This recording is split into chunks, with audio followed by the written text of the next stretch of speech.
Ya Bapa dalam kerajaan surga, sebentar lagi dari hamba-Mu yang Engkau percayakan untuk memerintahkan kebenaran firman-Mu. Engkau mengurapi hamba-Mu ya Tuhan Yesus, agar apa yang diperkatakannya semuanya berasal dari Engkau. Tuhan Bapa di surga, di dalam nama Tuhan Yesus, kami siap mendengar suara kebenaran. Amin. Baik, firman Tuhan yang datang kepada kita pada saat sore hari ini terambil dari surat Petrus yang pertama. Surat Petrus yang pertama pasal 1 ayat 13 hingga ayatnya yang ke-15. Surat Petrus yang pertama pasal 1 ayat 13 sampai ayatnya yang ke-15 dengan perikop bacaan kekudusan dan kasih persaudaraan. Sebab itu siapkanlah akal budimu, waspadalah dan letakkanlah pengharapanmu seluruhnya atas kasih karunia yang dianugerahkan kepadamu pada waktu penyataan Yesus Kristus. Hiduplah sebagai anak-anak yang taat dan jangan turuti hawa nafsu yang menguasai kamu pada waktu kebodohanmu. Tetapi hendaklah kamu menjadi kudus di dalam seluruh hidupmu, sama seperti Dia yang kudus yang telah memanggil kamu. Demikianlah firman Tuhan. Terima kasih yang berbahagia kita yang sudah mendengar firman Tuhan, memelihara firman-Nya dan melakukan dalam hidup kita hari lepas hari. Salam, salam. Sekali lagi salam, salam. Selamat sore untuk kita semua. Bapak Mama yang diberkati Tuhan,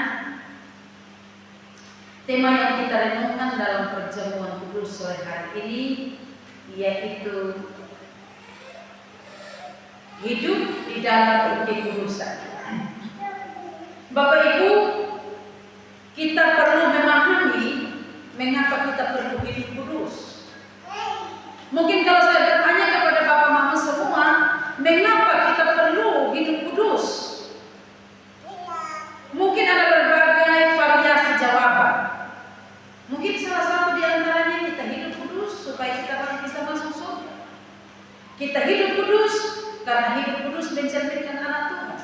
Kita hidup kudus karena kita seorang hamba Tuhan atau kita seorang pelayan dan sebagainya.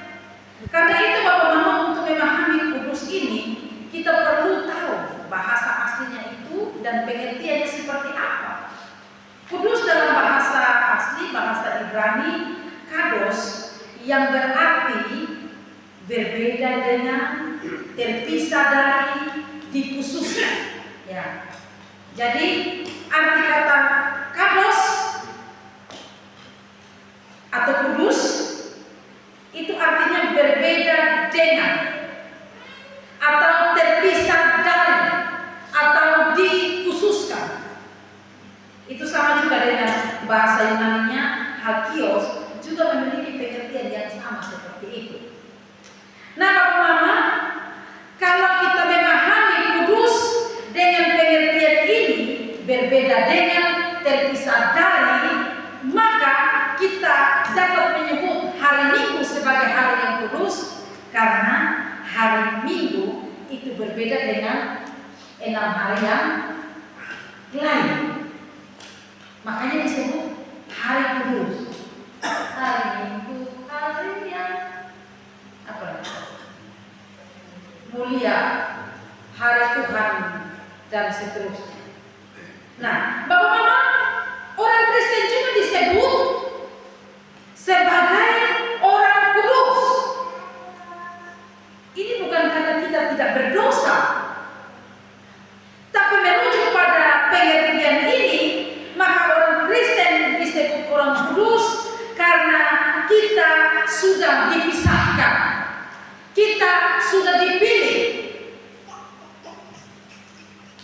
Kita dahulu adalah kegelapan, tapi waktu kita memilih untuk percaya kepada Yesus Kristus, Tuhan Yesus memilih menyelamatkan kita, kita sudah berbeda dengan yang lain.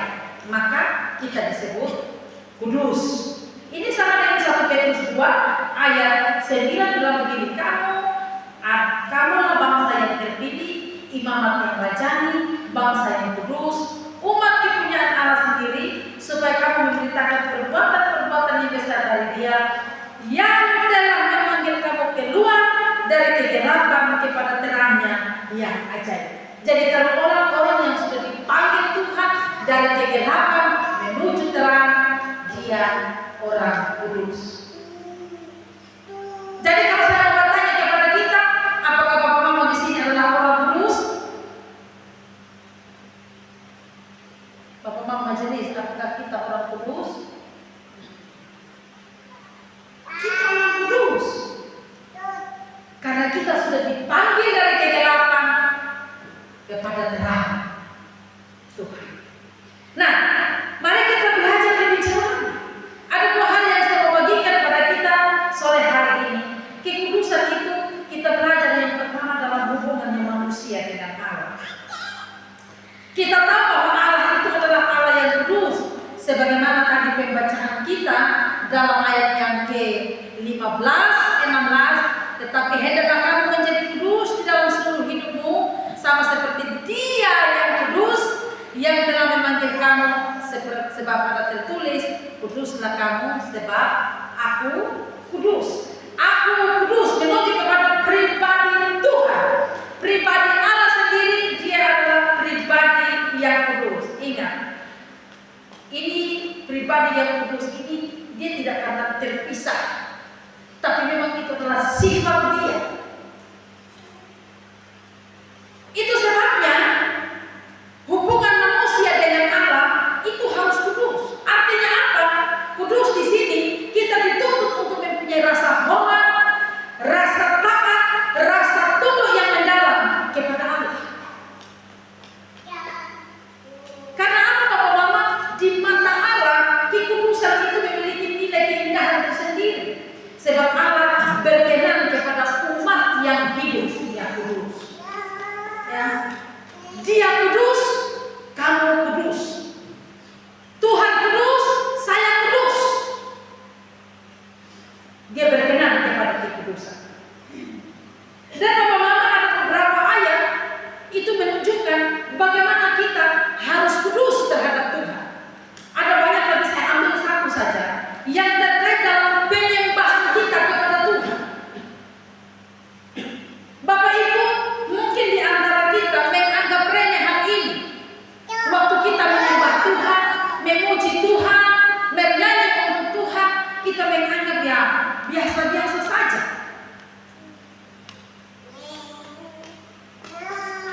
Kita tidak pernah berpikir bahwa di dalam penyembahan kepada Tuhan itu harus menyembah berhiaskan kekudusan. Mazmur 96 ayat 9 begini. Sujudlah menyembah kepada Tuhan dengan berhiaskan kekudusan. Gemetarlah di hadapannya, hai segenap bumi. Pemasmur menuliskan bahwa sujud menyembah Tuhan harus berhiaskan kekudusan. Maksudnya bahwa ketika kita menyembah Tuhan harus memiliki rasa hormat, memiliki ketundukan penuh kepada Tuhan. Ini teguran untuk kita semua. Seringkali kita menganggap hal biasa. Waktu bernyanyi, waktu berdoa dalam rumah Tuhan seperti ini, kita menganggap biasa saja. Apalagi doa pribadi kita. Itu sebabnya seringkali saya berkata bahwa kita manusia ini kadang mengalami kelemahan yang begitu luar biasa. Sehingga kadang-kadang waktu mau berdoa ini menganggap pikir paksa berdoa.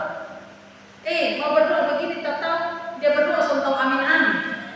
Dia berdoa entahlah kemana. Ada yang punya pengalaman begini, mengantuk tapi paksa berdoa. Nah, Bapak Mama, saudara-saudara, ingat dalam menyembah kepada Tuhan, penyembahan kepada Tuhan itu harus dilakukan dalam kekudusan. Dan karena itu Tuhan Yesus berkata bahwa orang yang menyembah kepada Tuhan itu harus datang adalah penyembah-penyembah yang benar. Yohanes pasal yang ke-4 ayat 23-24 bilang begini. Tetapi saatnya akan datang dan sudah tiba sekarang bahwa penyembah-penyembah benar akan menyembah Sebab Bapa menghendaki penyembah-penyembah demikian. Allah itu roh, dan barang siapa menyembah Dia harus menyembahnya dalam roh dan kebenaran. Karena itu mari kita merenungkan ini dengan baik di dalam hidup kita. Waktu kita datang kepada Tuhan, bagaimana sikap hati kita? Adakah rasa hormat kepada Dia? Waktu kita menyanyi kepada Dia, adakah ketaatan di dalam memuji Tuhan? Di dalam berdoa kepada Dia, adakah ketundukan kepada Tuhan dengan sepenuhnya? Ini menjadi koreksi tersendiri bagi kita. Ibu bapak saudara-saudara yang terkasih di dalam Tuhan kita Yesus Kristus. Seringkali kita menganggap remeh sebab Tuhan tidak kelihatan. Jadi asal-asalan saja. Tapi ingat bahwa keputusan hidup dituntut dari setiap anak-anak Tuhan. Ini poin pertama yang saya mau. Yang kedua Bapak Ibu, kekudusan hidup dalam hubungan manusia dengan manusia. Kita dengan Tuhan harus menunjukkan rasa hormat kita, rasa taat kita, rasa ketundukan hati kita kepada Tuhan. Tetapi Bapak Ibu, bagaimana hubungan kita dengan manusia? Ingat, Rasul Paulus berkata bahwa setiap kita, pribadi kita adalah surat terbuka, surat hidup yang dibaca oleh setiap orang. Siapapun dapat membaca kita. Karena itu Bapak-bapak, saudara-saudara yang dikasihi Tuhan, maka di sini kita melihat bahwa Tuhan itu kudus. Maka ingat bahwa Dia tidak akan bersatu dengan namanya ketidakkudusan. Kudus, lawan kata kudus apa Bapak-bapak? Kudus lawan katanya cemar. Ya. Karena itu Bapak-bapak, artinya bahwa orang yang hidup di dalam kecemaran tidak memiliki persekutuan dengan Tuhan. Kalau demikian Bapak-bapak, antara kita dengan sesama itu perlu menunjukkan bahwa benar saya adalah orang yang telah dikuduskan Tuhan. Ada pembuktian bahwa saya telah dikuduskan Tuhan. Itu sebabnya Bapak-bapak, dalam Ibrani 12 ayat 12 dan pembimbing kita tadi dikatakan berusaha hidup damai dengan semua orang dan kejarlah kekudusan. Kekudusan ini harus diusahakan.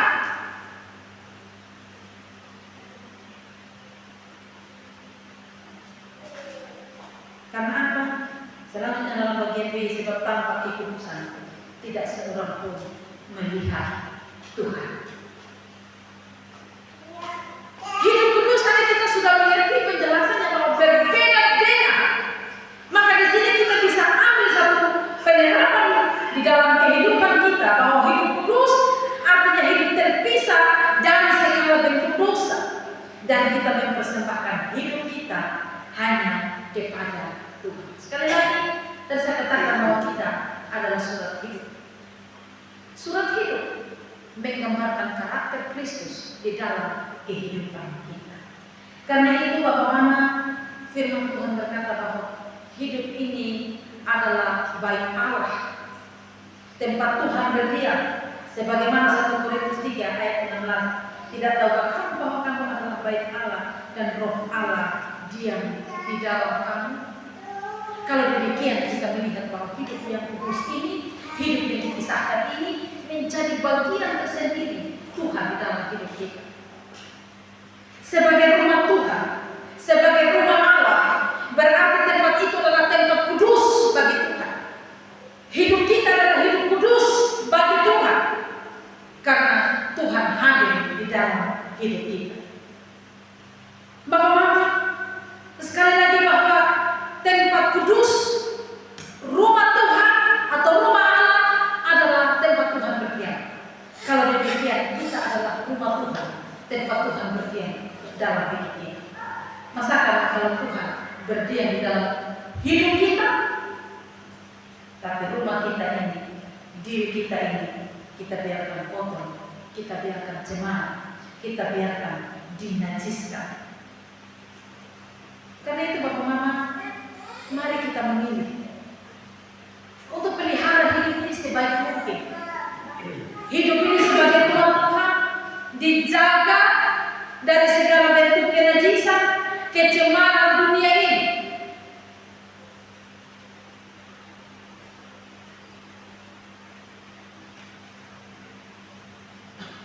Itu sebabnya Paulus menekankan perlu kita mempersembahkan hidup kepada Tuhan. Kenapa Bapak? Karena kekudusan ini bukan hasil pekerjaan kita. Tidak ada satu manusia pun yang mampu mengerjakan pengkudusan di dalam dirinya. Ini hanya bisa dikerjakan Tuhan dalam hidup kita. Roh Kudus mengerjakan pengkudusan hidup. Bagaimana Roh Kudus mengerjakan pengkudusan hidup? Kalau kita tidak berserah kepada Dia, itu mustahil. Itu sebabnya Paulus berkata kepada jemaat Roma 12 ayat 1-2 berkata, karena itu saudara-saudara, demi kemurahan Allah aku menasihatkan kamu supaya kamu mempersembahkan tubuhmu sebagai persembahan yang hidup, yang kudus dan yang berkenan kepada Allah. Itulah ibadahmu yang sejati. Janganlah kamu menjadi serupa dengan dunia ini, tapi berubahlah oleh pembaharuan budimu, sehingga kamu dapat menggunakan manakah kehendak Allah, apa yang baik, yang berkenan kepada Allah, dan yang sempurna. Bapak-bapak, saudara-saudara, sekali lagi bahwa mempersembahkan hidup kepada Tuhan kunci kita mengalami pengudusan hidup. Di luar Tuhan orang tidak mengalami pengudusan. Bapak-bapak, saudara-saudara yang terkasih, ingatlah bahwa kekudusan hidup harus menjadi gaya hidup yang terus-menerus kita hidupi dalam berbagai situasi kehidupan kita. Ya, kita kudus. Kalau situasinya ada di dalam gereja, kita kudus. Kita dalam ibadah, ya kita kudus. Jaga perkataan, jaga tingkah laku dan sebagainya, karena kita akan mau ibadah.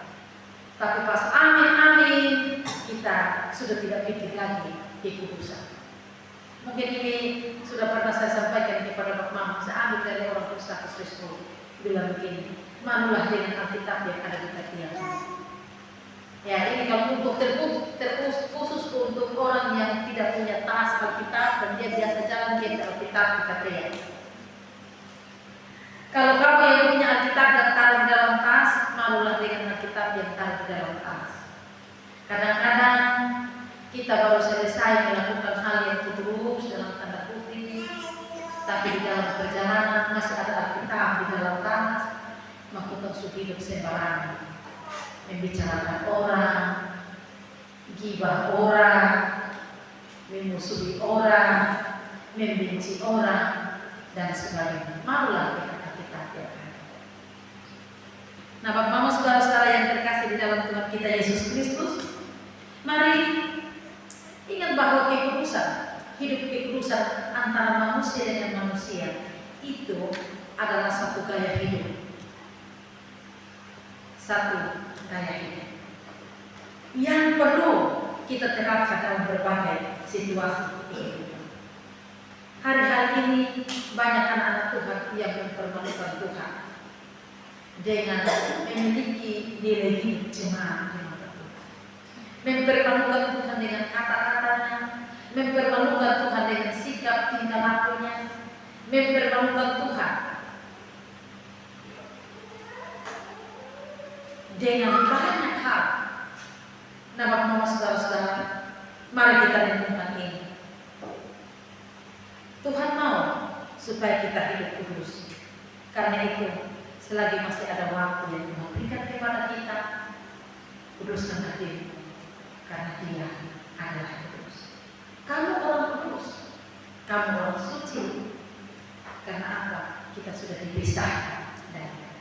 Karena itu haruslah berbangga diri. Kalau sekarang saya bukan lagi hidup di dalam dosa, saya sudah dikuduskan.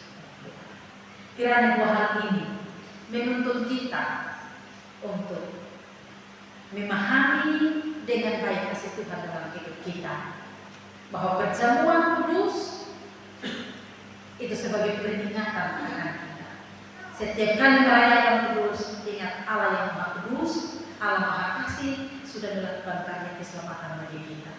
Kita yang sudah percaya kepada Dia, hendaklah hidup kita kudus, sama seperti Tuhan adalah kudus. Sekali lagi ayat 15-16 menjadi penutupan bagi kita. Tetapi hendaklah kamu menjadi kudus di dalam seluruh hidupmu, sama seperti Dia yang kudus, yang telah memanggil kamu. Sebab ada tertulis, kuduslah kamu, sebab aku kudus. Tuhan memberkati kita semua. Amin. Bagaimana saudara-saudara, mari kita semua satu hati, kita berdoa, bersyukur firman Tuhan. Kami bersyukur Tuhan untuk firman kebenaran-Mu. Kiranya apa yang sudah kami dengar ini menuntun kami Bapa dalam hidup